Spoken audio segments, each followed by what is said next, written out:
Hola, hola. Welcome to Entre Tías y Amiguis, the podcast where we dive into the wild roller coaster ride of adulting. I'm your host, Adri Rodriguez, a queer Salvadorian native, a first-gen trailblazer, and licensed psychotherapist, here to share wisdom, stories, and real talk with my tías and amiguis to inspire and uplift our community. I want to remind you that while I am a licensed psychotherapist, this podcast is for informational and entertainment purposes only. Now let's dive into today's conversation and explore the journey of adulting together. Grab your cafecito, get comfy, and let's get started. All right, welcome to Entre Tías y Amiguis. It's such a pleasure to have you here. I always love guests being able to introduce themselves. The question that I start is like, what identities feel the most important for you to name to frame this conversation? You know, I always talk about my experiences as a Latina, as an immigrant, as daughter of immigrant, because those identities really frame, how I see the world. And so to get started, as you tell us your story, introduce yourself. And if you could name some of those identities that are framing your story for today, we would love to get to know you. Yes, Adri, thank you so much for having me. I'm so excited to be here. It's really an honor. And I actually had a hard time with this question because it's an intense question. Like what do you relate to? What do you identify as, right? And I feel like my first instinct when I introduce myself is I'm a coach, I'm a content creator, and I'm a speaker, right? That's what I do, but that's not really who I am. Mm-hmm. And I'm thinking the label that I identify with the most is first generation Latina, because that really embodies what my experience has been in my life. Mm-hmm. I like Mexicoamericana because it talks about my culture as growing up with the American individualistic values and the Mexican collective values, and it's a huge part of my story. And I think another one would be Cycle Breaker because it touches a little more on the healing generational trauma and the journey that I'm in this lifetime. I love that. So first gen Latina, I think we have a lot of listeners that are going to identify with that label.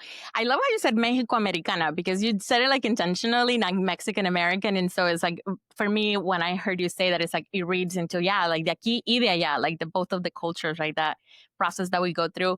In Cycle Breaker, I think that's why we're all doing this work together, because we are ready to build something new.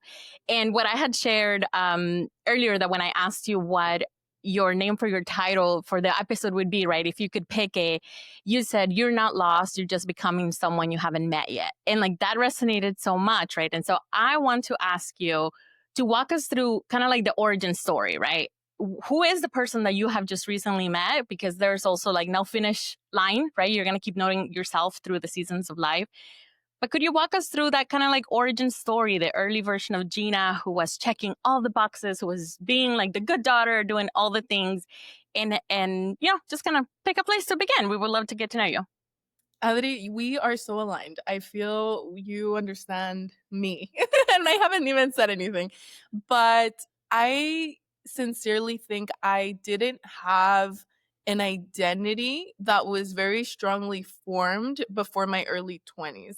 I think I was very much before my early 20s. I'm talking like 23, before 23. I think I was just doing my best and surviving. And, up to that point, I had lived a wonderful life, but it did feel like it was a very, like unawakened, because I think after my early 20s is when I was like, wait, who am I? Why am I doing what I'm doing?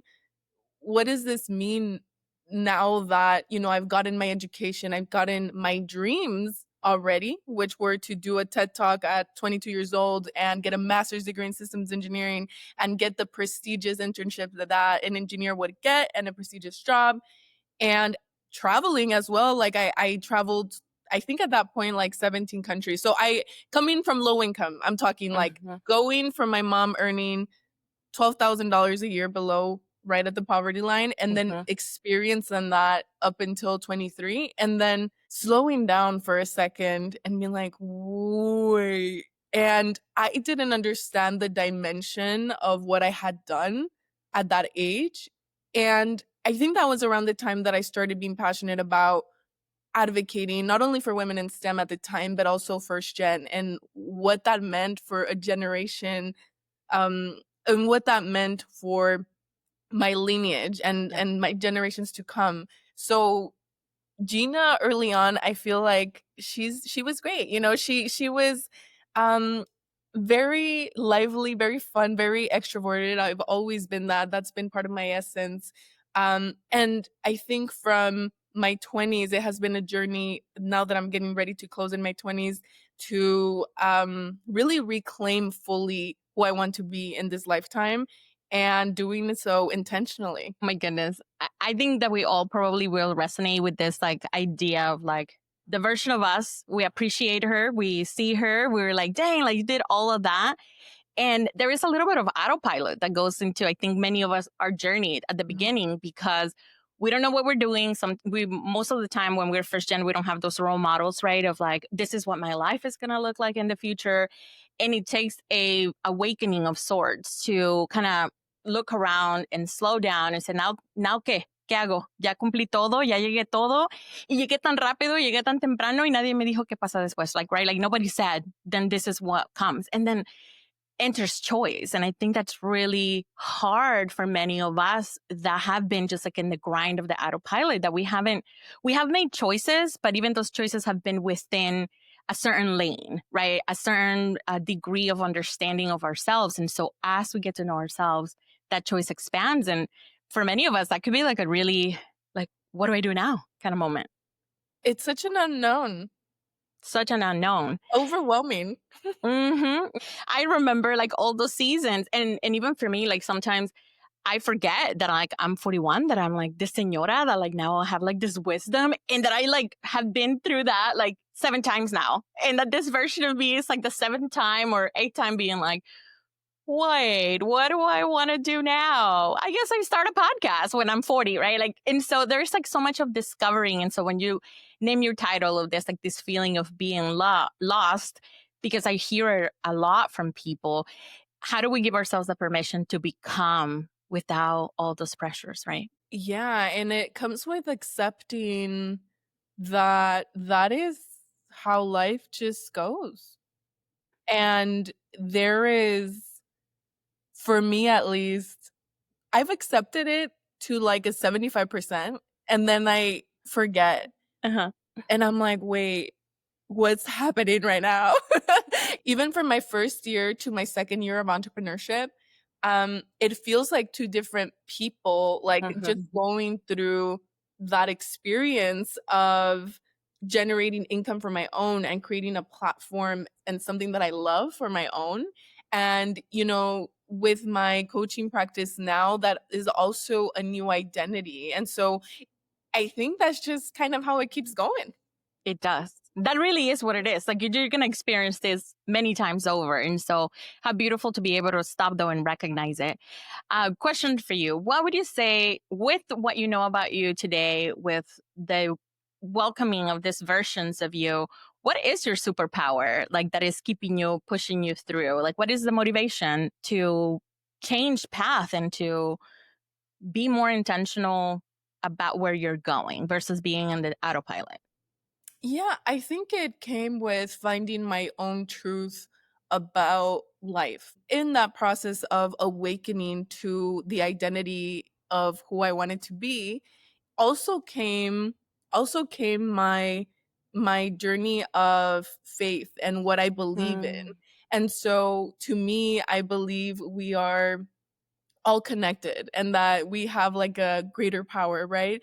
And so what keeps me going is that I believe I have my ancestors and just support systems that I cannot even see that are guiding me to do the things that I'm doing. Because even when I quit my job, it's just a level of intuition and a level of even surrender that you go through. And that is what keeps me going because I see evidence of it every single day. And it's a huge deal for me because I was a completely left brain. No, see, left brain is the logical brain, right? Yeah, I Mhm, was a mhm. completely left brain person as an engineer. There's no space to do things without evidence and without structure and without this is the way you do it. Yeah. And so for me to become this person that I just trust the vibes, you know, it is really a transformation, but it's really what keeps me going because I think it's what gives life meaning. I truly believe that. And I was recording a voice memo yesterday because sometimes I just get these really intense emotions or downloads. And I was saying that. I was saying, I believe that the work that I do and what I'm doing is so important. It gives my life meaning, and it gives me the opportunity to give that to other people, to find what makes them happy, wake up every single day, to create something of their own. And I do believe that through business or through a brand or through creating something, even if it's just sharing your truth, you are creating something that will impact somebody, could impact generations to come. Mhm. And I think that the collectivistic nature of the culture that we come from is reflected in that, right? Like, we see it in the caps of the graduates, like, para mi mamá y mi papá que vinieron sin nada y me dieron todo, right? Like those sentiments of like recognizing that we didn't have and that now we have and we want to share it, and finding the balance of that intuitive leadership from ourselves that says, I can give, I know what I can give, and I know how I can expand for everyone and not just for me. Sort of like in a cycle. If I take care of myself, then I can take care of others. If I take care of others, then I can come back to myself. I think that's really beautiful to have affirmed, already that very clearly for yourself, because I know for me, that has been a journey. When I was around your age, we didn't have like a lot of, social media that was like showcasing this other avenues of be like, I just barely left my job from like an institution about 5 years ago. And now being on this other side, I'm like, why didn't I do this before? And I think that I was so stuck in that, following the right path that I thought was the only path forward, right? You go to school, you get your master's, you do all these things. And so being able to now trust myself, and then that trust allowing me to be with others, is such a beautiful thing. And that really resonates with me. Was there a moment for you where you realized that you were living someone else's version of success? Was there a moment, or was it a compilation of little moments? How did you come to that awareness that the life that you were living wasn't it, even if it was beautiful and amazing? I don't think it was necessarily one moment, but it did happen in the time where the world was very slow and silent during COVID. And it was thanks to TikTok. TikTok has been a blessing and also low key a curse, because when you go into the algorithm searching for something, or even when you don't search, like the videos come to you. And so one video led to another, and it led to another and led to another. And before I knew it, I was like in healing generational trauma TikTok, right? And so then understanding the differences in values in how my parents lived and how that impacted me was so big. And it was like a compilation of moments, and it wasn't pretty. I mean, it was just like a ruthless awakening of Mm, like, well, maybe not that I don't love this career, and that's not that I didn't want to be an engineer, but maybe I didn't give myself the opportunity to even think about anything else, because it was important for me to not only make them proud, but to I don't even want to say to make their sacrifices worth it. I don't think I felt that way. I think it was more about quedar bien, con mm, ellos. O sea, como in a way, just um, have them just look at me and be like, yes, the approval, validation, good daughter, you mhm. got it kind of thing. And it's so, so unconscious that it just takes so much work through therapy, coaching, um, meditation, like a whole bunch of different modalities to really keep unpeeling the layers. And we're an onion, and the onion just you keep peeling. Mhm. So it again, it wasn't necessarily a moment, but it was a compilation of moments that were very hard, to be honest. I was listening to one of your episodes in your podcast, Empowermente, and you were talking about that sometimes like the biggest growth comes after a crisis. And so it Yeah. sounds to me that like there was this moment when the world quieted down, where like something sparked into you, and then you had no choice but to listen to it, because the busyness had quieted down. The time was just different than we had ever lived before. And it makes me wonder about, how do we make like a formula or like a sequence for the folks that are listening to us about maybe some learning some warning signs that that alignment is not there, that you're, living to make somebody else proud. So those things are not bad motivators. It's just that they may not belong to you necessarily, right? For you. And so what are some of those early signs that are more tangible that perhaps people could take a moment and think like, am I feeling that way? And am I ignoring this sign or like this loud intuition that is speaking to me? I think I developed that through my mind since I've always been a person that's really in my head. I Mm-hmm. just overanalyzed everything and that's kind of how it went. But when I started paying attention to how I felt, that's for sure the first sign. It was a combination of both logically and how I felt. So this was 2019. And when I started working in corporate, which was my dream, Mm-hmm. I I remember even the first few months, I was disappointed. And I was like, wait, I feel like people have really hyped up this setting and Mm-hmm. it's not really what I expected. And I think it's not necessarily anybody's fault. I think Mm-hmm. it was part of being first gen and not understanding truly what a job like that would entail Mm-hmm. and what it was. Y yo, I always had it very clear that my intention behind a tech job was really to create impact in society because if we're able to shape the way that technology looks like, especially now with AI and all of that, then we Mm-hmm. can potentially change our communities. And so then that was my intention. But then when I got there and I wasn't doing that type of work, and that I knew that I wouldn't be able to do that type of work where I had the visibility and the authority, frankly, to make those kind of decisions, Yep. unless I worked my butt off for 25 years and I wouldn't have that impact. So it was a series of factors of like, okay, logically, I know that I will not be creating the impact that I wanted Mm-hmm. to. I'm disappointed because these people hyped it up and it's not what I thought it was. Mm-hmm. And three, it was how I felt. And that's just undeniable. I think if Mm-hmm. you feel that you might not be aligned, the emotions are your thermometer because I tried to change roles. I tried to change the discipline of what I was doing. And there was always a feeling like I wanted to do more and not necessarily in the way of I need to be more busy because your girl was really busy and that was part of my Mm-hmm. personality, but in the sense of like I want to do something meaningful. I want to Yeah. do something that is impactful to people's lives. I don't want to make rich people richer. I don't want to do this for the stakeholders. I don't want to it just it's so insignificant. It's so insignificant to me personally, B2B. I don't know. Mm-hmm. And through those feelings, at first I tried to change roles. The feeling was still there. I mean, it took me 4 years to just, okay, I'm going to completely pivot and change careers Wow. because I was like, let's give it a chance. Let's give it a chance. Maybe I just got the wrong team. Maybe I just got the wrong product. Maybe, but that feeling kept coming back. And it is an undeniable feeling that if you ignore, I believe it turns into really stronger things. And I started struggling with anxiety.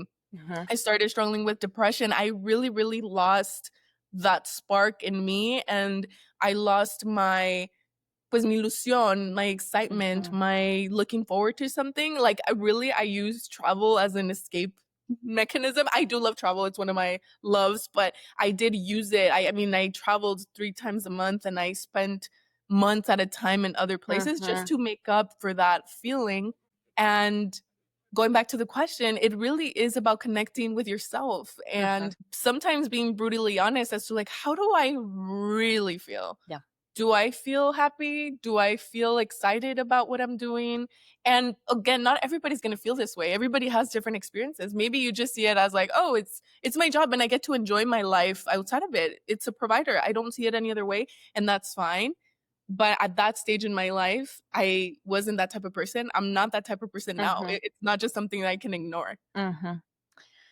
It makes me so proud to hear you have that recognition, at a such early place in your life, because they're like the way that your life is going to develop. I wish that I would have had that when I was in my late 20s, because I sat with those feelings of discomfort for years, and I changed jobs and I moved up the ladder and I did a different thing, and that fulfillment, that voice. And even though I'm a therapist, right? And I was working with people talking about the feelings and like, how do you explore this? We have to stop and pay attention. And it makes me just so excited to imagine like where this acknowledgement is going to be taking you. It's beautiful. What was the hardest part about unlearning this, being a good girl, a good daughter, making other proud, right? Because we come to this awakening within ourselves, but then there is the people around us that are going to have opinions and feelings and are going to have expectations of us. What would you say was the hardest part, and how did you stay connected to your inner knowing despite maybe some of those barriers? Well, it is a journey. I will say that. Sometimes I do realize that I'm wanting to perform and I'm like, let's hold on. Let's take a step back. I Yeah. think it's just a pattern that just kind of follows you for, at least I think, for a long time, because it's ingrained. I mean, you can't expect after 25 years of your life to just magically transition to being somebody who doesn't do that. And so it is very, very challenging, and it goes into my cycle breaking journey, because when I talk about cycle breaking, I don't just mean transitioning to a new way of living, of being an entrepreneur. For sure, that's hard. People don't understand it. My mom doesn't. I mean, she never understood the other job I did in the first place, but Hmm. she less understands, o sea, menos entiende esto. But I think the hardest part has been my relationship with one of my caretakers. I'm never Mm. specific about who it is, Yeah. because I don't think I'm ready for it. And I think when I write a book one day, I'll be specific, but Hmm. there's a caretaker that I had that really was very manipulative, like narcissistic. And so Hmm. then the hardest thing for me has been navigating creating my own voice and trusting myself, not just because I'm doing something unconventional and creating a new life, but because it goes more than just expectations. It goes into abuse, right? And forming my own voice outside of that voice. That's been more challenging. I don't have a relationship with that person. I Hmm. haven't talked to them in 3 years. And so Hmm. that's a huge, huge part of my journey that is guiding me still where I'm going. And I've made peace with the fact that we have no contact, but Hmm. it is very challenging. And it's something that people sometimes don't talk about for obvious reasons. It's so challenging. Hmm. But it's something that I'm so proud of. And because I had the ability to have that awareness so young Yeah. and say like, hey, this is not gonna continue. And with my mom, it was also a journey of her um healing with me. And that has been an amazing journey for both of us. Mm. Like, it has been like, she has been so understanding and so respectful of what I've been wanting to do with that relationship. And it's just created a really strong relationship with me and her. So that's a beautiful byproduct, to be able to see each other as women, and also a huge journey for me to accept her love and Mhm. her sacrifices and everything that she did. I don't think I still understand that and completely accept it, because I haven't experienced it myself. But yeah, and it's not pretty. Sometimes we think healing is a beautiful journey where we run in the prairie, and it is sometimes. I mean, you unlock that level of being able to feel the deepness of things and to experience the abundance that the world and the universe has to offer, but it takes shadow and darkness to be Yeah. able to get there. Yeah. Relationships. That's what I hear. That was one of both the strengths, but also the difficulties of how do we realign with the relationships that have been important, that are important, to create that space for what we need to make. I similarly have some of those relationships that have had to take a step back, because in the keeping those relationships in my life creates a set of expectations that don't align with who I am, a set of values that are not the values that I share, right? And in that comes a lot of grief and a lot of pain and a lot of confusion, because if this is the way that I've been taught to be a good girl, a good daughter, a good role model, right, for siblings, cousins, like this is how I make you proud. Having the strength within ourselves to challenge those relationships, both the ones that need to strengthen and grow and can just fill you in, but also being able to redraw the boundaries to protect yourself so that you can be in alignment with your true self. And sometimes those pauses are going to be permanent, and sometimes those pauses are temporary as you decide how you're going to be rearranging those boundaries. But relationships really can be a barrier, and as well as a support, right, but also a barrier to get into this journey of discovery who we really are. Yeah, and I do think that all of it goes to expanding who you are, and I think that is literally quite the whole point. Like that trend, it's literally that I forgot that that was the whole point. And I think sometimes when I get caught on into the thick of it, either entrepreneurship or like the relationships or the transitions that I'm going through in my life, I think that this is the whole point. You know, that's why I'm here. I'm here to learn. I'm here to Mm-hmm. expand, and there's no right way to do things. Yeah. I'm just doing my best and really unlearning of like, hey, you don't have to do things. Nobody's expecting nothing from you. Like you Mm-hmm. don't have to do it a certain way. Nothing is written. And so having that liberty is liberating and freeing. And at the beginning, it's scary, but it's getting better. Yeah. And what a gift to give to ourselves, right? To give to yourself, to listen and to follow and to trust, right? That there is a part of you that knows that what you're doing, this direction, this path, even if it's like foggy and you don't know necessarily the end of the destination, that it is the true path for you. When it comes to your family, you talked a little bit about, you mentioned about being this person that everyone goes to and the one who made it and the one that everyone's proud of. And what has been the reaction from folks? Because I think about our Latino parents, right? Be a teacher, be a lawyer, be an engineer, be a doctor. Like there are like some of those like very said, like mi hija la ingeniera, right? Like there has to be some of those parts. How has your relationships with your family and this being this go-to person, this person that made it, stepping away from the traditional path of them seeing, your life, how has that impacted your family? I think it's a huge challenge. I listened to a Mel Robbins and Jay Shetty episode recently that talks about it, that I think the majority of the times the things that the people that really get into our heads and hold us back is people that we love, people close to ours, our family, our friends, right? They're the ones that we're thinking, que van a pensar? You know, we Mm-hmm. usually don't think as much as, or at least I don't, like the strangers of like, hey, like that person that, that we don't think about that. We think about, que va a pensar mi mamá o mi prima o estas personas, mi tía.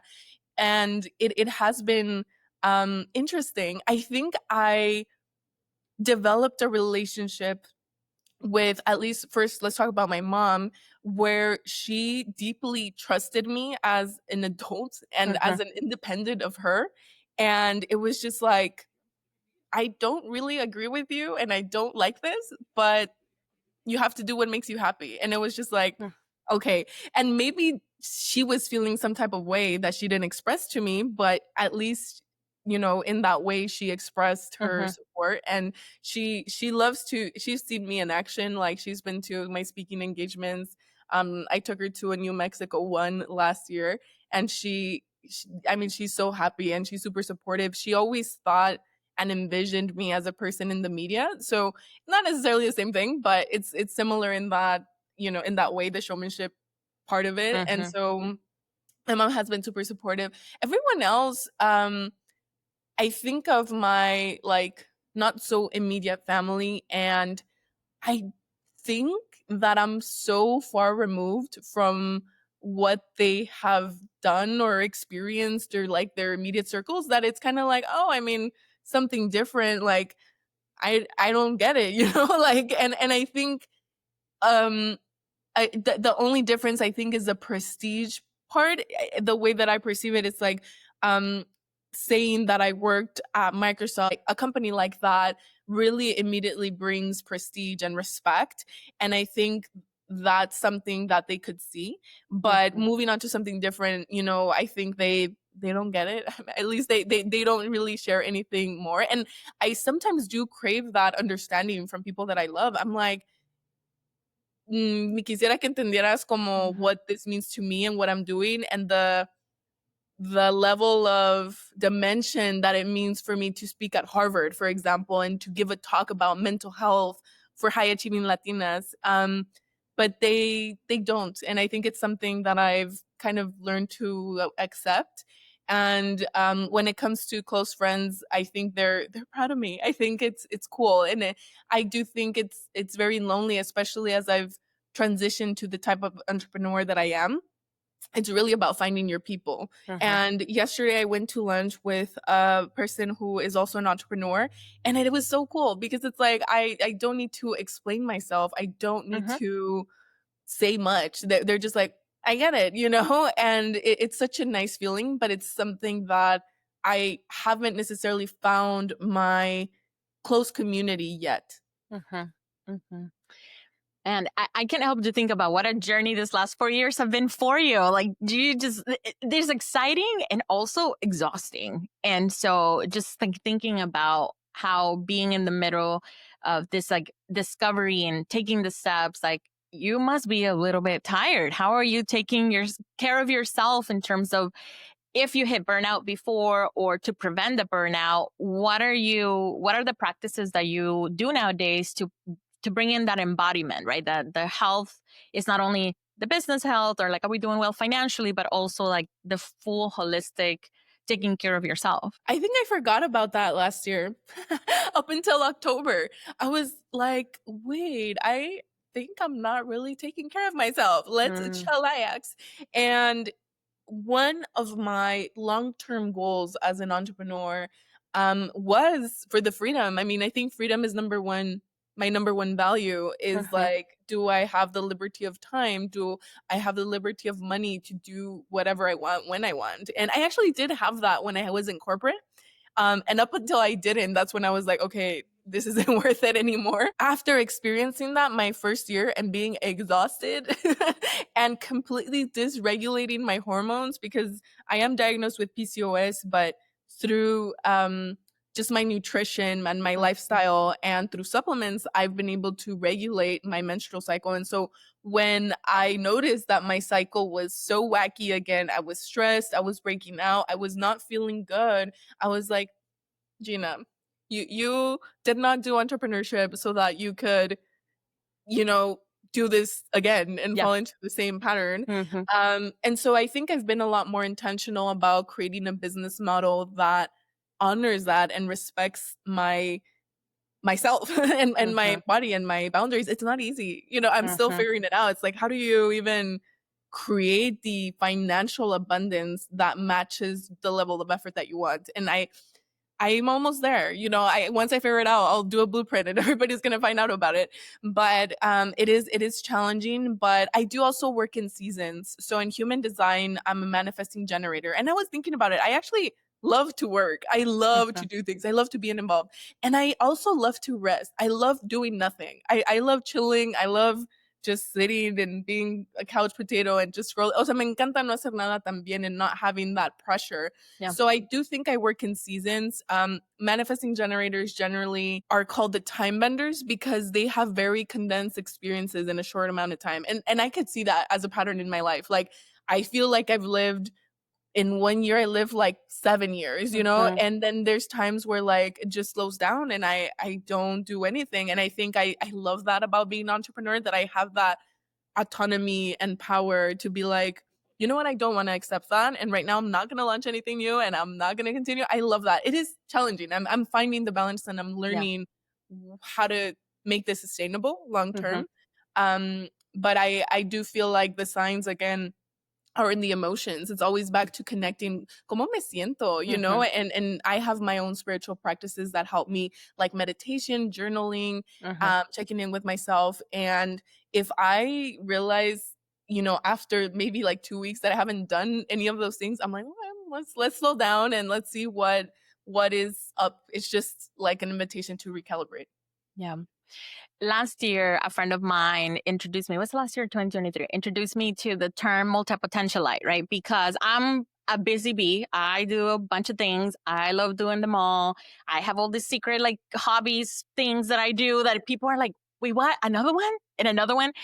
And through this process of being finding out or identifying with this like multi-potentialite word, there's also a discovery, oh yeah, actually I have ADHD, I'm a neurodiverse, right? And for a long time I experienced like my work-life balance, like this fitting, it's like that I wanted to do all the things all the time, and I didn't not want to do what everybody else told me, but not por ser necia o por ser like, ah, nadie me puede decir nada, but I so enjoy doing it my way, figuring it out, thinking about the whole picture and being like, how does this, and this connect, right? And I know your master's is in systems. And so as a therapist, like I'm a systems therapist, right? And looking at the family systems, how our mental well-being is connected to the family of origin and the larger system societally, right? So there's something really beautiful that I know resonates with me, this busy bee that also finds lots of times to rest, because I chill a lot and I also watch a lot of TV, which sometimes like for adults feels like you're not supposed to, but I enjoy it. Like I love diving into other worlds and stories and things like that. And so similarly to you, the entrepreneur life has finally given me this opportunity to be in my own rhythm and to be following that season of life, like when do I rest, when do I work. A veces es como que cuando está el sol afuera, I can do everything. When the sun goes down, the winter is my, I'm gonna cuddle in and I'm not gonna do a whole lot. And so being able to follow that rhythm of life is, it's such a gift to ourselves and a privilege too, because it requires a layer of stability and a variety of things to be able to make these choices. But how amazing that you've been able to find that already for yourself, that it works, right? So now that we've gotten to know you a little bit and putting the story together, tell us about your work. How are you helping other women reconnect with their voice when they've been silencing themselves for so long? Because this story is not unique, right? That's why we probably in our podcast, yours, mine, you'll see that many of the stories like feel so familiar and so relevant, because many of us are kind of going through the same seasons or the discovery. So how are you pouring back everything that you've learned about yourself into helping these high achieving Latinas find themselves? It's about creation to me. I do think that we have so much love, talent, and gifts inside of us that need to come out into the world. And so what I focus on in my group program is to help women create a passion project. So that can be something like creating an online brand or starting a business, or it doesn't even necessarily have to be something that gives them profit. It can be something that they simply enjoy. They all have different goals, but I do think that creation process is a process also of self-discovery, and you learn so much along the way because you are having autonomy and creativity to create something that nobody expects you to do. And so then you have that power to decide, and you're creating and finding your voice as you're doing that. So another way is through public speaking and learning to share your story. And so learning to share your story doesn't necessarily have to be through public speaking. It can also be through an art, right? And so then I think when we learn a little bit about everything that had to happen for us to be where we are and learning to share that through storytelling, it is just so impactful, not only to the people listening to us, but to our own journey of reclaiming our voice. Because it's like, wow, like I did all of that, and it creates a feeling really of self-trust and of love. And it's what I hope to do with all my clients. I love that. What do you want first gen high achieving mujeres to know about choosing themselves? Like, why is this important? Because many of us, from like the way that we've grown up, right, it's like we come second, we come last many times, right? Like that has been like Marianismo in our culture, is like the value that you are there showing up for others, right? So what is the message that you are trying to give out to the world with your work, with your podcast, with your group coaching program, to these high achieving mujeres that maybe are resonating with this conversation? Yeah, something that came to mind was when we talked about earlier when, I hit that point where I was like, okay, I did everything that I was supposed to do. What do I do now? And what I wanted to say is that that's as far as a lot of people in our lineage got to. Right? They did the things that they had to do because they have to survive. And I think my message to you is you deserve to be fulfilled. You deserve to do work that matters to you. You deserve to be happy in your everyday because we just have the privilege to have a different level of consciousness. Not one is better than the other, it's just different. And I would say to use that privilege to make an impact on others, to make an impact on yourself. And I think it goes back to breaking cycles, and really when we change the way that we see ourselves and the way that we want to live our lives, it just creates a ripple effect in society, which, it affects our collective. So it's not only for yourself, it's for everybody around you, and it's to share your gifts because really I think that's what we're here to do. Building a life for us allows us to be generous, and they both have to be kind of like on the same page. If one takes more than the other, then you might be experiencing that voice that is saying like, I'm not feeling fulfilled. I'm just doing my career, not in community. And so if I'm just in community, I'm depleting myself, then I'm not focusing on me. And so like finding this balance and using our privilege really to be able to take the risk that maybe the women, las mujeres en nuestra familia no pudieron. Like there's like, it reminds me of this TikTok that has came back of some of us are the first women in our lives that get to live like men, that have access to our own money, that have the ability to choose where we live, who we live with, where do we travel, who do we keep around, right? And that is powerful to think about, to slow down and to say, hey, like everything that I work to get here is also for me. And the more that I take care of me, then I can give, because we're having the opportunities that, the people that came before us didn't. Yeah, and we're worthy of that, We are. right? It's like I can do things just because they're fun to me, and that is okay. Yes. Yes. What inspired you to start your podcast, Empowermente? Tell us a little bit about it. What makes the space different? What do you want folks to know as they go and check you out? Yeah, thank you so much for highlighting that, Adri. Yeah, so Empowermente, I really wanted a space where I could dive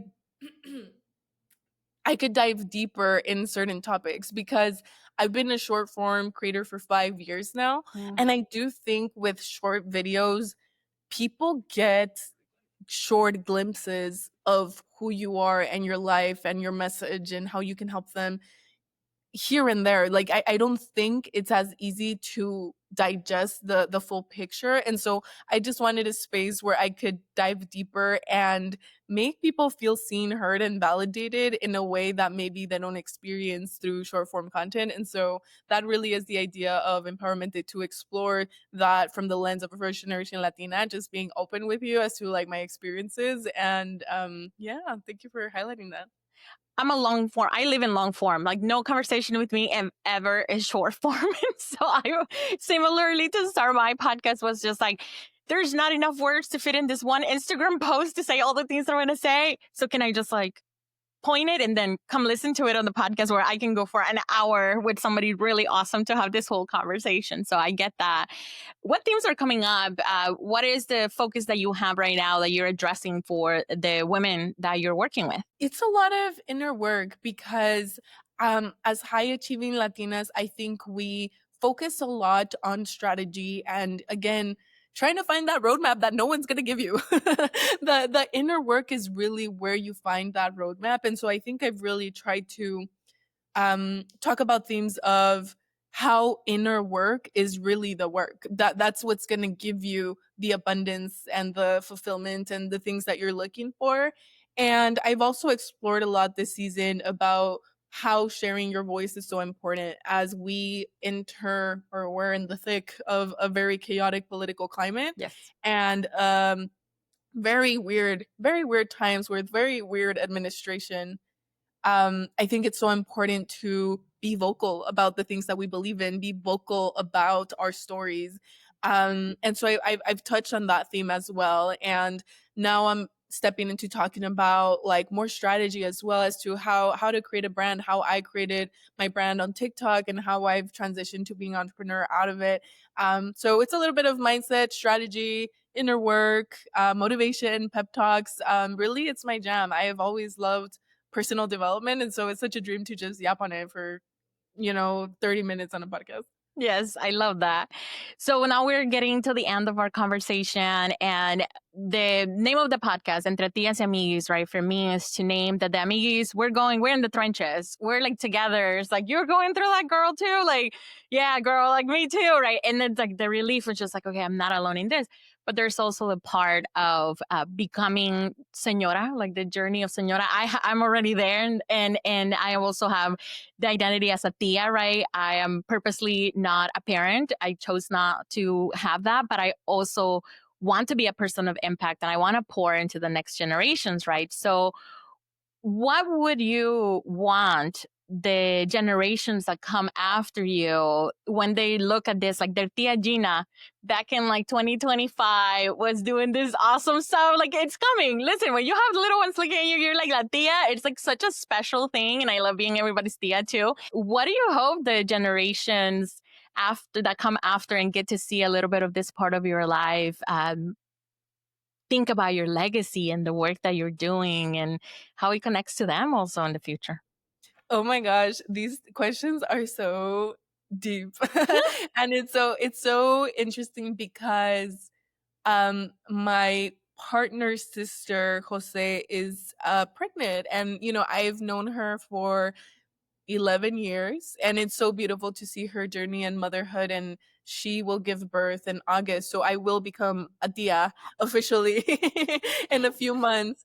And I think it's also a time of really becoming a señora for me. It's been a few years in being in that transition, and it is a huge transition. But for future generations, there's so many things I want to say. Share your voice, be unapologetic about what you believe in. The feeling and the gut instincts that you get to do certain things are no coincidence. It's hard. People don't listen. People don't trust you sometimes. Building without having authority, or without having generational money, or without having the resources is hard. It is really hard. And I'm not going to lie about that, but it is something that if you continue, it's worth it, even just for the journey, right? No matter the destination. And so I would hope that you feel empowered enough to go after that dream. Amazing.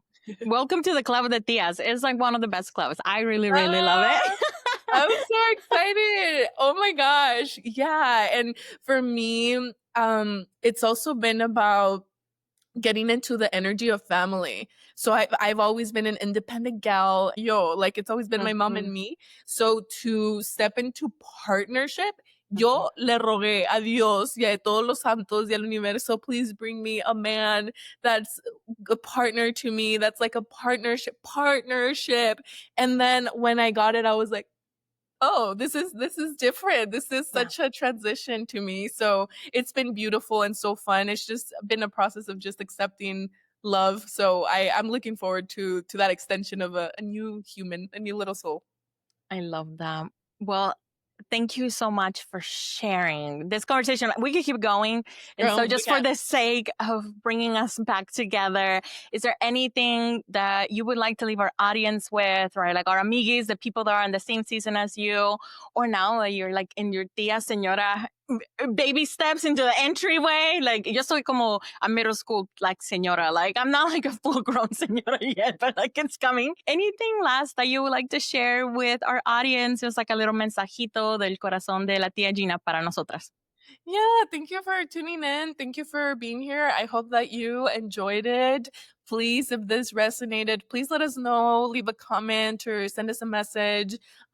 We love to hear about, what you think and your feedback. And so I really hope that it inspired you. You can do anything that you set your mind to. And gracias por estar aquí y tomarte un cafecito con nosotras. Muchas gracias a todas las amiguis que están in the trenches. Keep going. It gets better. And thank you to all the tias, including our tia Gina today, for the wisdom that I know is going to land really well and resonate with folks. And until next time, thank you for being here with us, Entre Tías y Amiguis. If you enjoyed this episode, please subscribe, leave a review, and share with your tias and amiguis. Your support helps us reach more people and continue these important conversations. And don't forget to follow us on social media and stay connected. Until next time, remember to take care of yourself, embrace your journey, and keep living life with heart, vision, and creativity.